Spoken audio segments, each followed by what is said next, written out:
everyone, and welcome to episode 4 of Upside Down Shark Radio. See, I have to close my eyes and really concentrate saying that because I might get up so many times. I'll write you a card for it. Yeah, read it off the wall. That's a good idea actually. And then Tom can just read off every social media account and place he's put us now because it's like in the hundreds at this point. Yeah. I am Craig, one of the hosts, joined by Mr. 100% attendance, very good forward. Hey guys, how's it going? What have you okay? I'm okay. So when Tom was like, I don't really care, it's just going to be you two, are you still going to do a show, you know, because I'm not going to be there, that sort of thing. I was like, it's going to be the best show, Tom, right? Not only because you're not here, but because we're going to rock it. Here we are. Yeah. Done anything interesting? This week I've been sort of just catching up with some older stuff. Like, there's nothing really new. I haven't had a chance to sit down and watch Stranger Things yet. I still haven't seen the first one.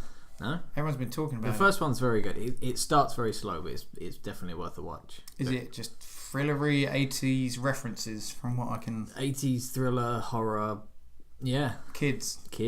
Yeah. Yeah, and the sheriff. Kids and the sheriff. You don't want to give too much away. No. I saw Thor.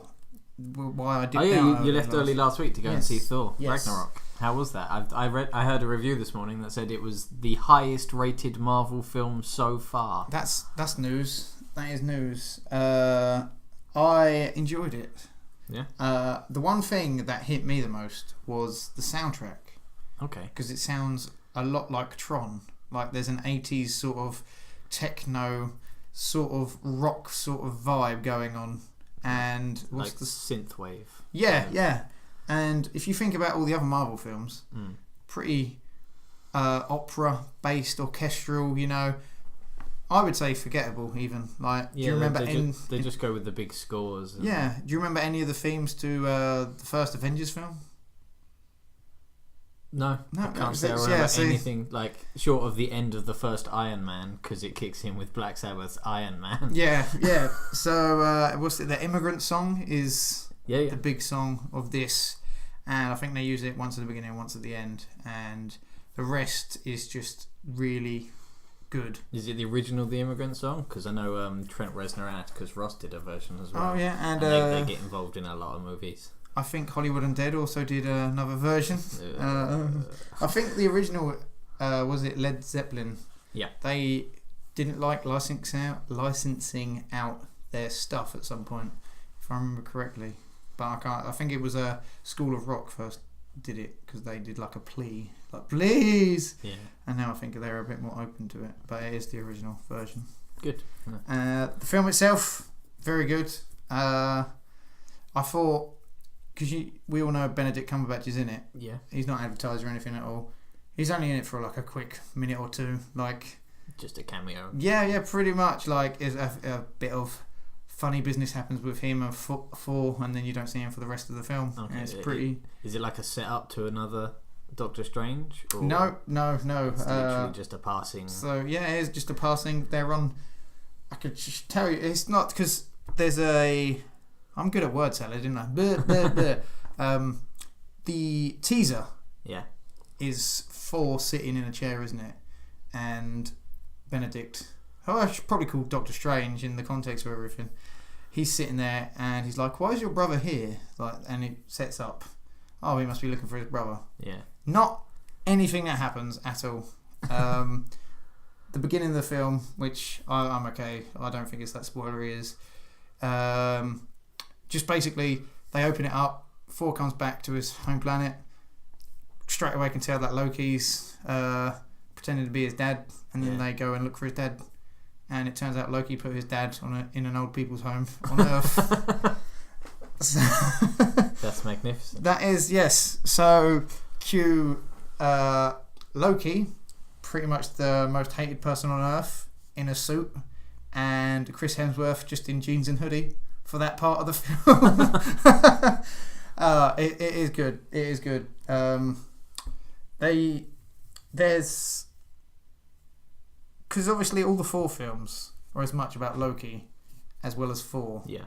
I feel like the Loki character progression of this film is finally like, good for you, Loki. Like it feels like good. I'm glad it came to this finally, sort of thing. Because are you planning to watch it? I will watch it. Yeah. I think you'd like it. Yeah. I very much enjoy both of the Thor films. I didn't think Thor was that much of a popular film, and now to hear that this is like the highest rated, like money people have gone to see. Yeah, it was admittedly it was a bit of a biased review because it was from Marvel's own advert. Oh, okay. But it said as the highest, ranked the highest reviewed, the best reviewed Marvel film currently. It's got style. Yeah. The story is. Has it got substance? It's got style. It's got substance. Because the Batman, Superman. Yep. Just style, I think. When I saw that film, slow motion, like let's all look at Superman coming down on his cape and stuff. I didn't think there was a lot to chew on there. Like not greatly. Did you see the extended version?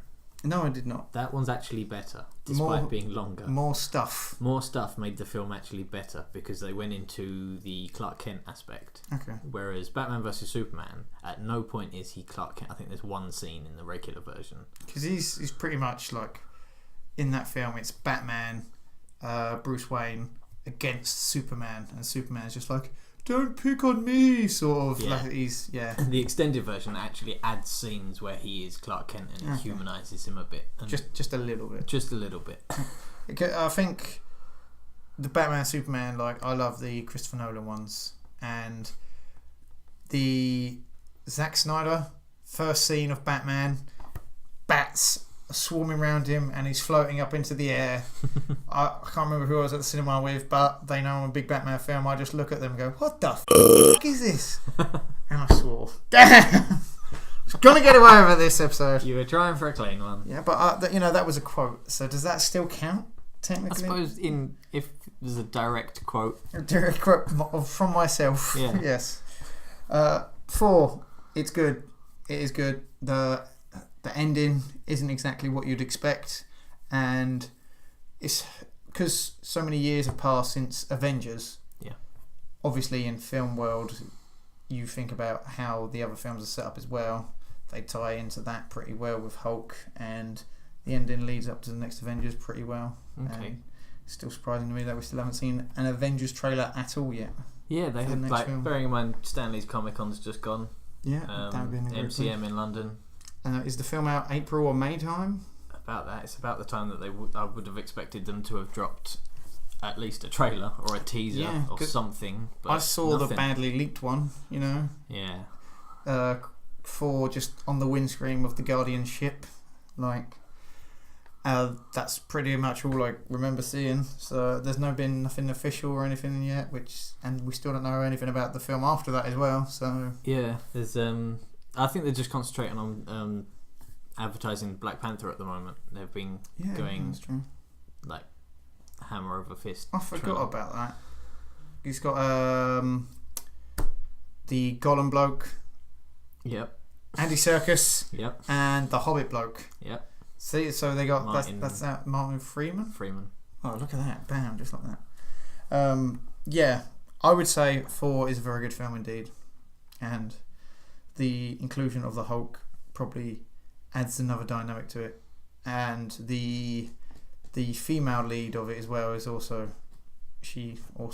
adds to it. She's Valkyrie, isn't she? Yes, she's one of the Valkyries, and her backstory with the villain, who's Kate Blanchett, is that her? Yeah. Look at this. Hella. I'm really bad with names, but then I come on here and I'm just like, I'm going to talk a load of rubbish, and then most of it works. Just switch the encyclopedia on. Yes. Yeah, the new characters do add, and of course there's also that bit, have you seen the trailer, where Hulk just jumps onto this big inferno bloke? Yeah. Yeah, that's also in the film. I thought they weren't going to put that in there, but it's actually in there, and the trailers subvert what you think's going to happen a lot, I would say. Okay. It's worth it. Just go and watch it. I like that because a lot of the time you see trailers and they give away a large amount of the film. Yeah. or you see a trailer with a really awesome bit in it that's not even in the film. Fantastic Four. I remember as far back as as much as I hate the movie, Godzilla movie, not the new one, the Matt Broderick one. Oh, from 1999 or 2000, whenever it was. With the eggs at the end. Yeah. I was at the cinema and I saw a trailer for that. This was when I was 12, 13. Preteen? Yeah, I must have been 13 around about the time when it came out. And I distinctly remember this scene where there's the people are in a natural history museum. And the tour guide's talking about the Tyrannosaurus Rex is the largest living reptile. Just trying to quote this perfectly now. Yeah, they were talking about the T-Rex being the largest of all of the creatures. And then this foot comes through the ceiling and crushes it, and then steps out again. And everyone's stunned. And that was not in the film. You were ready to laugh at that one bit. Yeah, it's. The trailers are hard because you gotta entice people, but also not spoil anything. Yeah. Blade Runner's not done very well, and people are saying because the trailer isn't very good because it's just loads of styly, non-substance They've shots. shown all the flashy bits and none of the interesting bits. Yes, pretty much. And then also I don't like watching too many trailers and then going in there and be like, oh, well, there's that bit. Oh, I'm waiting for this bit, like I was waiting for Ice Cube in the Triple X film. I was like, I know he's in this, and that just ruined the whole film watching experience for me. Yeah, there are certain films I'll stay away from as many trailers as I can. For that example, new Star Wars. I haven't seen it either. No, when they dropped the trailer literally about a month ago, and I still haven't watched it. No, I've just been hearing different things about it. It's up to you, isn't it? Really, at the end of the day, loads of people love trailers and add into the conversation, and me and you are just like, I've just watched the film. I'm already going to watch it. There's no point in delving any deeper. Yeah, there are certain ones I will watch again and again, like in the lead up to John Wick 2. When that was coming out, I watched every available trailer because John Wick was a magnificent movie. So I for John Wick specifically, never watched it, just heard good things all around from everyone. Booked the tickets for number 2, and then let's watch number 1 the night before. So I was already sold on the second one before. Just on faith alone. Yeah, because just so many different people and different tastes were just like, you'll like this film, Craig. You will like this film. And I was like, okay, sure. If 5 different people who say they know me think I'm going to like this film, yeah, sure, I'll go and watch it. Did you like the film? I did. The dog scene. I knew that was going to happen. Yeah. And a girlfriend was like, oh no! And I was like, it's fine. And then his house explodes in the second one. Yeah. And then the dog! And then he just walks out and licks him on the face. Yeah. That's how old's John Wick 2? Did that come out this year?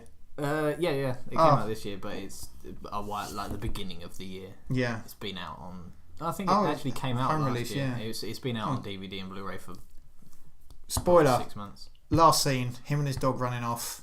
Yeah. Everyone looking at their phone and then looking at him. Such a good ending for a film. I don't care if it sets up the next film, obviously, but I really enjoyed that ending and the bit with Morpheus as well. Yeah. I've also heard rumours of a series based in the John Wick universe, based around the Continental Hotel.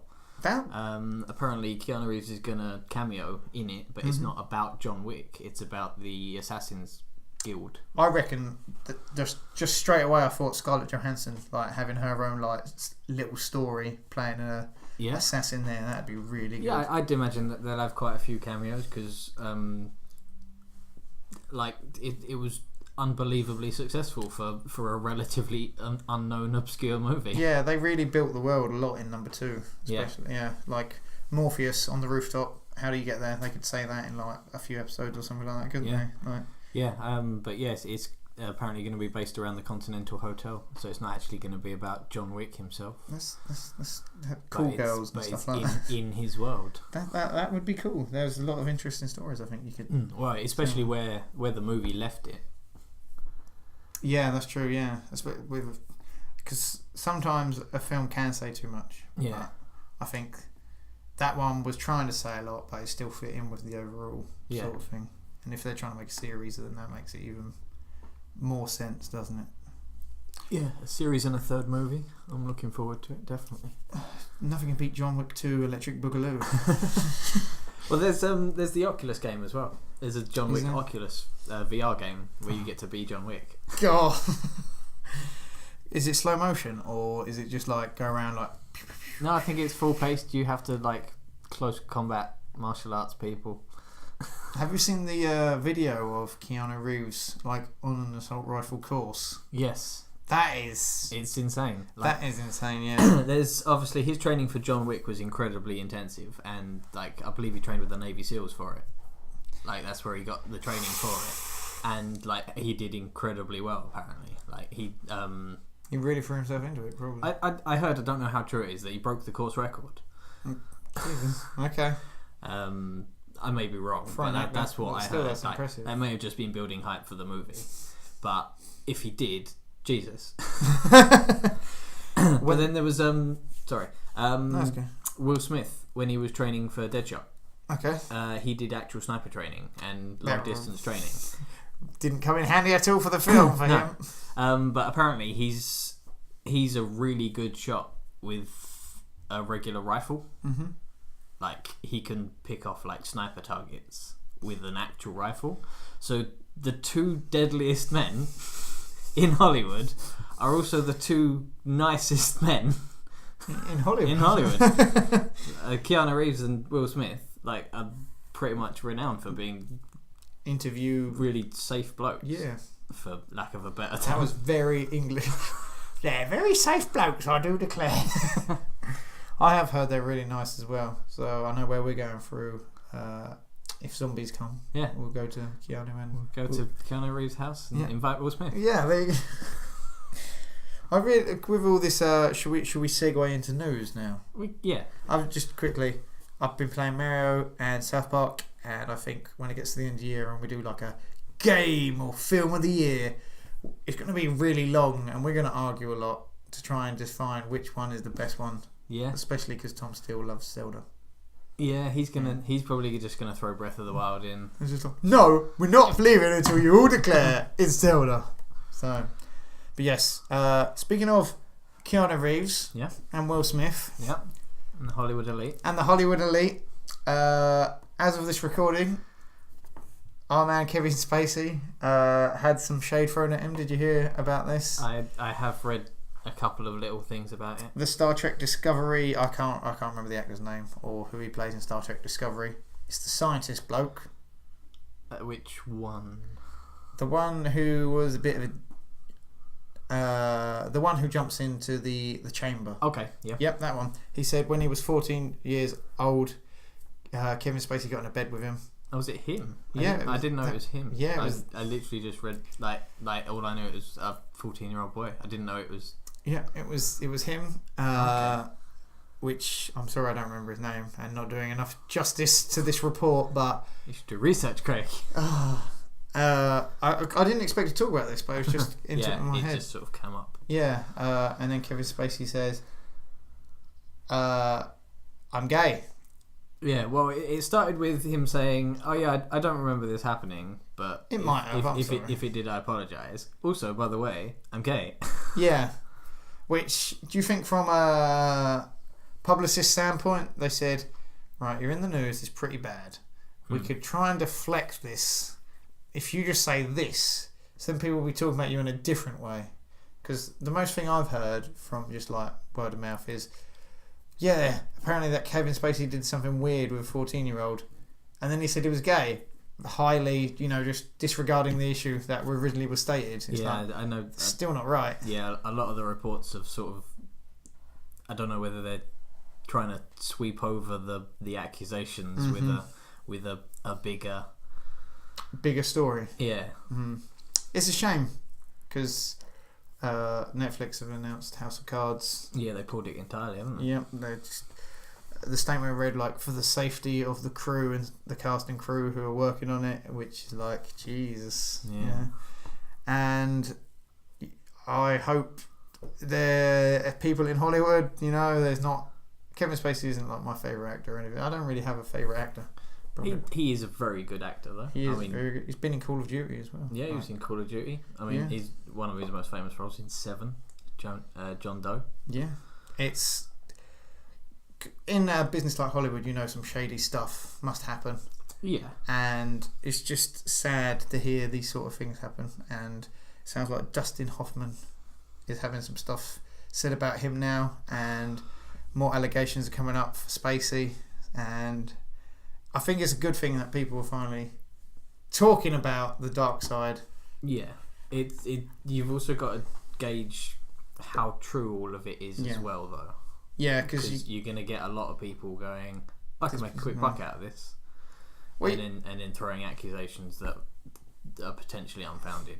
Because the Crosby thing, it seemed like it was only a few people, and then more were investigating, and there's just like 30, 40 women, girls came forward in the end, and you're just like, I feel like that's probably it probably did do it if all these people were coming forward. The Bill Cosby's was sort of a precursor to the Weinstein investigation that's going on at the moment. But then the before the Cosby was the Savile. Yep. And it's just like, this has been happening for a long time. Yeah. It seems with obviously, because back in the 80s and that, it was the whole Gary Glitter thing. Yeah. Oh, Gary Glitter. Yeah, before that was Gary Glitter. So it just seems like any entertainer, just a diddler sort of thing. That's what they in George Always Sunny. I don't know. Danny DeVito once hosted a kids beauty pageant. Okay. And for some reason, he didn't want to be known, he was really nervous around kids. Nothing bad. But he was just like, I ain't no diddler. You can't prove I'm a diddler. I ain't touching no kids, like that. And then it's all just a plot device. And then he leaves a mic on backstage, and it's like, I'm going to get so much money for these kids. And then hilarity ensues. Diddler is an easy way to say it without offending anyone, and I just hope people don't get diddled. Yeah, it just seems to be the way everything's going at the moment. The world is going towards a very dark place at the moment. That dystopic future. Yeah. You look at Blade Runner from the 80s, and it's sort of coming true. We've got the advertising TVs now, don't we? In every place, and just need some neon lighting, and that'll be that. Yeah, I mean, it all stems from George Orwell's 1984.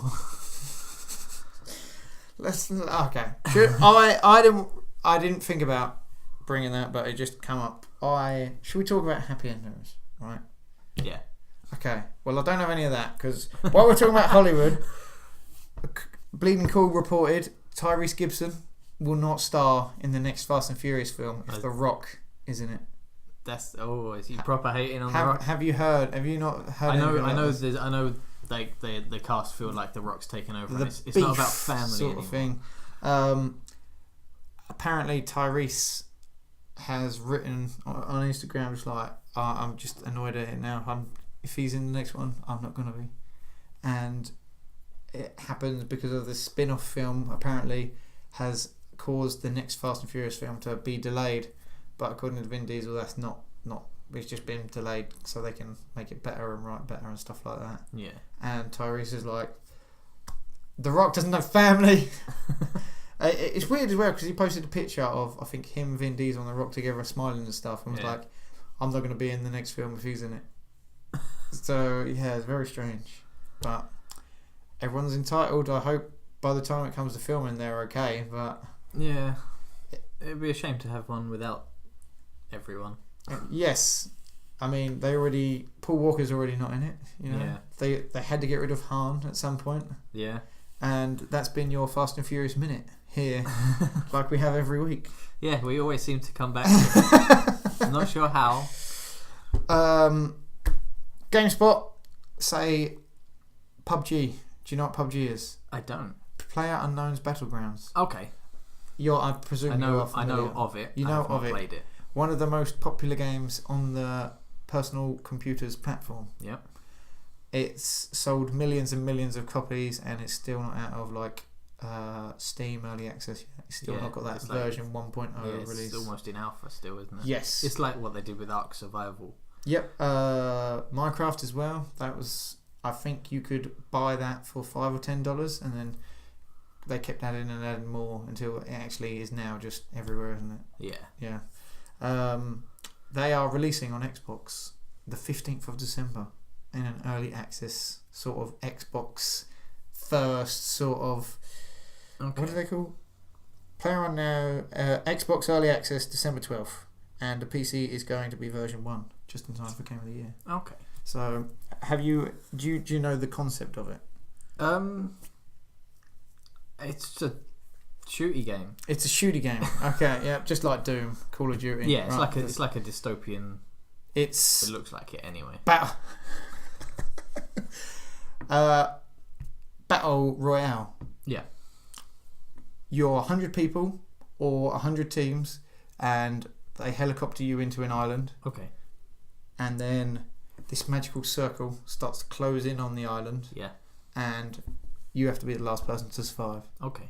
So you start on the island with nothing, and then you have to rummage through houses and get guns and stuff like that. Okay. And you have to be that's the objective, to be the last person. Yeah. Alive on the island. Sounds good. I've not played it, but I have seen many a stream, and the intensity that comes from it is pretty, because obviously as soon as you die you don't respawn. Yeah. You just have to go and get another game. So there are some people that are deadly serious about this, and it's got serious money behind it and stuff like that, and people have been waiting for the console release, and apparently this is going to be like a big release for Xbox. Okay. Just before Christmas. Fair. So I thought it was worth talking. Yeah, I know they did an early access on, again, Ark on Xbox One before it actually came out. Is that a dinosaur one? It's the Ark Survival Evolved. Yeah, it's got dinosaurs and stuff. You basically start as a naked bloke. Oh, yeah. But as again, a game I haven't played, but I've seen a fair amount about. Like, Osmosis. Yeah, it's one of those where the game doesn't pause. Yeah. Like, when you're not playing it, so stuff's still going on. I need to go and make a sandwich, and then you have to exit the game properly. Yeah, basically you have to find, if you want to stop playing, you basically have to either have built a house or find a cave to sleep in. Otherwise, like, your guy's just in the middle of a field and will get eaten by stuff. Hey.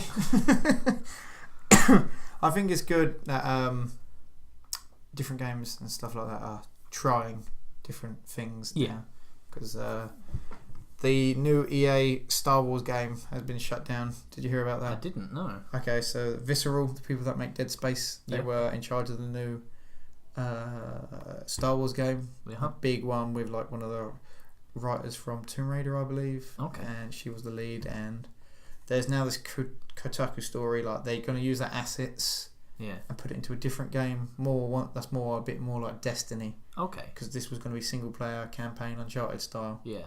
And it sounds like EA aren't doing that sort of thing anymore. Oh man. Yeah.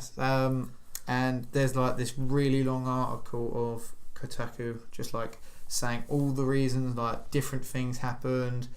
Some of the writers didn't get on. There was people that weren't trusted in the company, and then all these different things.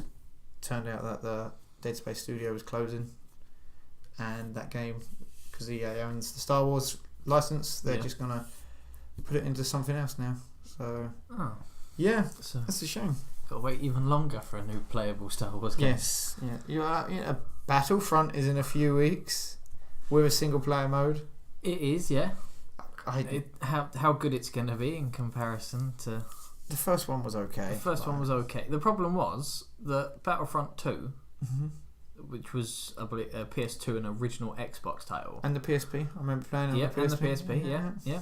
The original Battlefront and Battlefront 2 were better than the new gen releases. Okay. I had a lot more fun with the originals as well. Yeah. Like 1 and 2. It's funny, because did they have a story mode? They had a campaign. Yeah. See, and I think me and you aren't really heavy, massive multiplayer, like no online sort of things. If I have a long day at work, I come home and just chip out a story. I know some people do the same with Overwatch and stuff like that, but yeah, I think it's more like because we spend all day interacting with people. The last thing we want to do is go home and interact with more people. Get told why I'm a bad person and be sworn at, because that happens for most of the day anyway. Yeah, I like the seclusion of playing stuff. Like even when I play Destiny, like no mic, no headphones. Really? Apparently that is the not a good way to play that. That's the only way I've ever played it. Did you complete Destiny 1? Or you still? No. Okay. You Destiny 2 came out, and if I'm right, you were just like, I'm just about to start Destiny 1. Is that correct? I restarted Destiny 1 with a new character, yeah. How are you finding it? Yeah. Is it a lot better than when it first released? Yes, yeah, I would say it is. They've done a lot of improvements with the first Destiny. Obviously, I've been playing Destiny 2 as well. The main problem I had with Destiny 2 was that it's very samey until you hit the level cap. Because until you hit level 20, there's about 3 different armors, and they all look basically identical. Oh, that's good. Well, you could buy some shaders, and with the in-game currency. I heard Destiny has a content problem, and once you get through all the content, there's no real point in keep playing it. I mean, for a game that's always online, the first expansion's within the next month or so. So hopefully that'll open it up a bit, and they were just waiting for that to add some more content. But I mean, once you hit level 20, there are some other armors, but it's nowhere near as expensive as Destiny. But it was never going to be, because Destiny's been out for a couple of years now. You think in a couple of years' time it probably will have reached the... Yeah, Destiny 2 eventually will reach the same point, but then they'll release Destiny 3 and it'll be the same all over again. But as long as there's more Nathan Fillion, it'll be fun. That's what it takes to keep you happy, does it? Yeah, there's just enough Nathan Fillion in Destiny 2 to make me want to play more Destiny 2. That's good thing it wasn't Kevin Spacey. That's all I can say.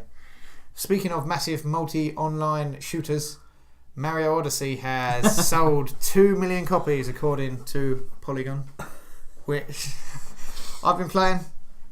Oh yeah, you got a Switch, didn't you? I got a Switch. You've got a Switch just to play one game. I am an official Switch ambassador now, I would say. I got the special Mario Odyssey bundle with the Mario coloured Joy-Cons. You've got the red controllers, isn't it? Yeah, that's pretty much it. They're just red controllers. They're both red, as opposed to one being red and one being blue. I think it's a different shade of red. It is a darker red. It's not a neon. Yeah. It's not a neon red. For people that might have like video game businesses, like that must be hard to categorise. Oh, that's the slightly redder red than the lighter red one. It's like the colours that they assign phones these days. Oh, like what is it? Rose gold for the iPhone. The iPhone 8 is just called gold. Oh, wow. It's just gold. Just gold. But it's definitely pink. Okay. Have you seen real gold actually? I have, yes. Is it? It might have a pink tinge to it. Not even close. Rose gold, yes. Okay, so you're saying the original name did make sense? Yeah, rose gold made sense. Not but pinky gold. Apple's version of gold is pink. I think the good thing about, remember the 5Cs? 5Cs? The Apple... your phone went off and that was really distracting whilst we're talking about phones. Apple iPhone 5Cs. Oh, yes, yeah.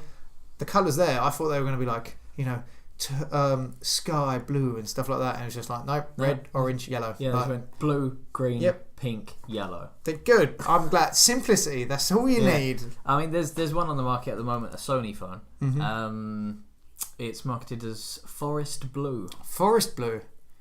Those things renowned for being blue. I'm trying to think how many forests I've been in, and where have I seen blue? I'm just thinking about sky, really. Sky blue? Is it a sky blue, or is it just a dark blue? No, it's just a dark sort of blue. It's I mean, at least no, it's not. It's green. I'm pretty sure. You sure it's not forests? I'm not even sure what colour it is anymore. It could be Forrest Whitaker's favourite shade of blue. Mario, the Switch is good so far. I'm thinking I really like Sonic. I don't know why. I know there's been loads of bad Sonic games, but Sonic Forces is coming out next week. Okay. This week, by the time this goes up, I think. How many Sonic games is that now? 50? It's the 25-year anniversary, and so around about 50. I really like Generations, and this one is like a sequel to Generations. Okay. And you can make your own fan-made Sonic disaster character sort of thing. So all right, I might make a fox or something like that, a dog or something like that. And I'm thinking about getting it on the Switch more than my PlayStation. Oh really? Yeah, because the thing about Mario was I played it on a car journey for a couple of hours, and then I played it on the way back on the car journey, and I got through lots of the stages and stuff like that, and people were like, so how are you finding Mario? And I'm just like, it's weird because I just played this big game on this handheld that I'm not used to. I'm used to like, I'll sit in a chair, let everything come in, but I was just in the passenger seat of a car whilst playing it and just like talking whilst I was doing it. And I was like, I've played so much of that game without focusing on it and just realising how good it is. Yeah. Everything you do in that game, like it rewards you. Like even if there's just a little platform off in the distance, you try. It might be some really hard way to get there. You get there.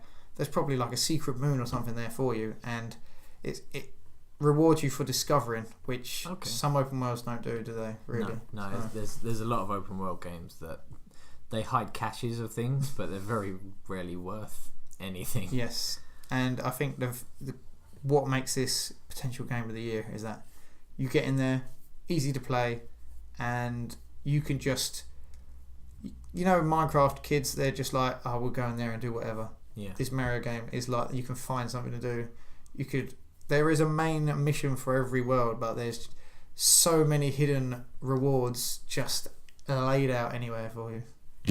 And that may be the game of the year. I'm just, is it worth £350 to play a game? Well, I haven't again. This is the same question I posed to Tom when he said about Zelda. I got 20% off from the very website, so I probably would say no game is worth over £200 for just that one game. Yeah. But the Switch now it's got Tekken Pokken, that Pokken tournament. Pokken, Pokemon Tekken. It's got Zelda. It's got Mario Kart. I can't think of any. It's got ARMS, which doesn't really interest me. Yeah, no, it's ARMS looks weird. A bit strange. Yes, and it's Doom's coming out, I think, this month as well for it. Is it? Yeah. Okay. Which another thing that was in the news was third-party Switch games. Yeah. Mario's like 5 gig. All the Nintendo games are really small, and then third-party, like I think LA Noire is more than the actual console itself has built in, because they're like Unreal Tournament and they're not made from the ground up for the Switch. So WWE 2K18. Yep. If you buy the card, you still have to do a 5 gig install on the SD card for the Switch. Yeah, so the games are slowly but surely coming out, and it is definitely better than the Wii U that I wasted my money on for that. Because all I did with the Wii U was a Mario Kart player by the end of it.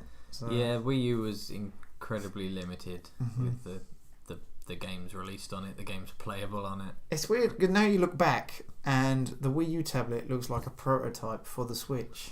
It kind of does, yeah. Yeah, and it's just so weird how, because usually you just see these peek behind the curtains sort of things, don't you? And it does look exactly like that. And also the Wii U sounded like a siren going off. Wii U, Wii U, Wii U. So, did I have any other stories for news? I don't think I did. I did not. Did you have any worthy news?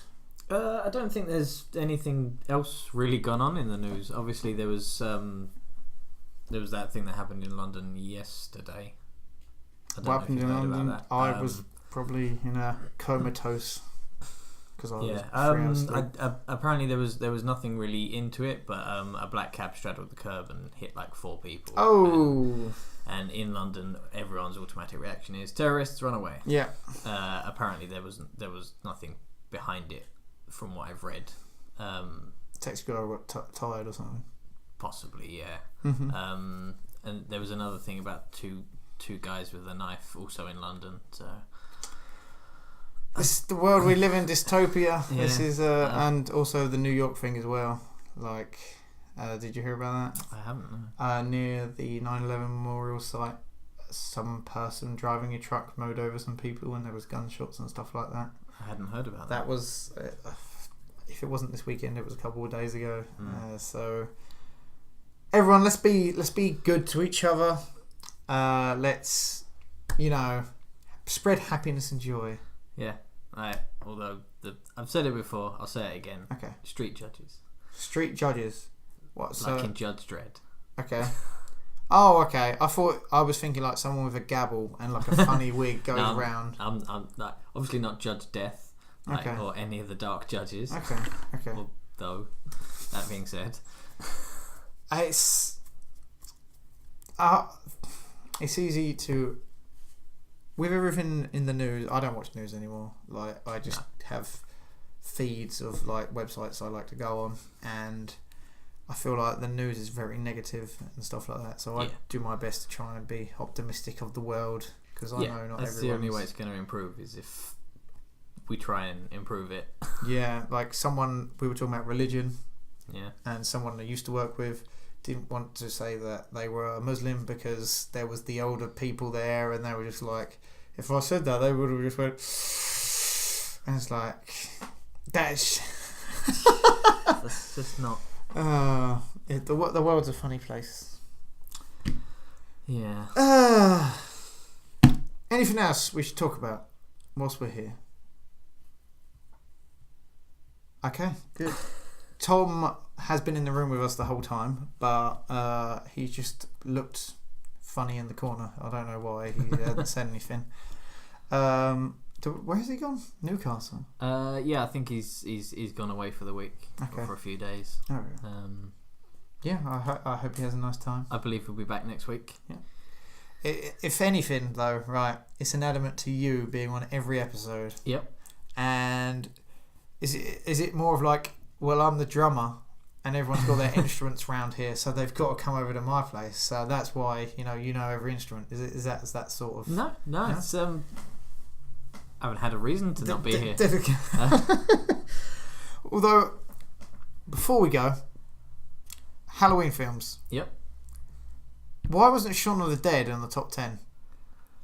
What were you two doing whilst I was away watching Thor? Like, yeah, I mean that. How did that not come across in any like Ghostbusters? Yeah, like even though I haven't built into the Ghostbusters lore, I know that's a really good movie. I really like it. Shaun of the Dead is perfect Halloween. I will admit, that it was one that just it didn't pop into mind instantaneously. Was it oversight or something? Yeah, is that what was the list that we compiled was between myself and Tom. And then you looked at it and you're just like, that works. Yeah, it was just like we could have kept adding films and done a longer and longer one. Top 60 films for Halloween. We managed to fill out an hour with 10 films. So, but that does bring to mind actually. I don't know if you've heard. I heard rumour of a sequel to Shaun of the Dead. I read about this.